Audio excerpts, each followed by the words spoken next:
மாரிமுத்து இயக்கத்தில் பிரதீப் ரங்கநாதன் நடிப்பில் கடந்த வெள்ளிக்கிழமை வெளியான டிராகன் படத்தை ஏஜிஎஸ் நிறுவனம் தயாரித்திருந்தது.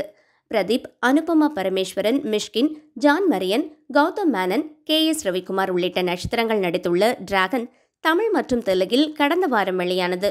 ஓமை கடவுளை வெற்றிக்கு பிறகு அஸ்வத் மாரிமுத்து இயக்கியிருக்கும் படம்.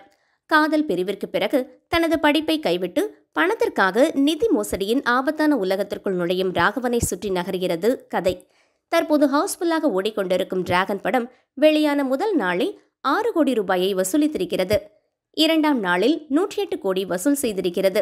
இதுவரை தமிழகத்தில் மட்டும் 27 கோடியை வசூல் செய்துள்ளது. 2 மொழிகளையும் சேர்த்து பாக்ஸ் ஆபீஸில் 32 கோடி டிராகன் வசூல் செய்திருக்கிறது. ரசிகர்களிடமிருந்து சூப்பர் பாசிட்டிவ் விமர்சனங்களை பெற்று வரும் டிராகன் பாக்ஸ் ஆபீஸ் உலக அளவில் 100 கோடிக்கு மேல் வசூல் செய்ய அதிக வாய்ப்பிருப்பதாக கருத்து கணிப்பு தெரிவிக்கிறது. இப்படம் குறித்து தனது எக்ஸ் பக்கத்தில் ஷங்கர் கூறியதாவது: டிராகன் ஒரு அழகான படம். இயக்குனருக்கு ஹேட்ஸ் ஆஃப். அனைத்து கதாபாத்திரங்களையும் அருமையாக செதுக்கியிருக்கிறார்.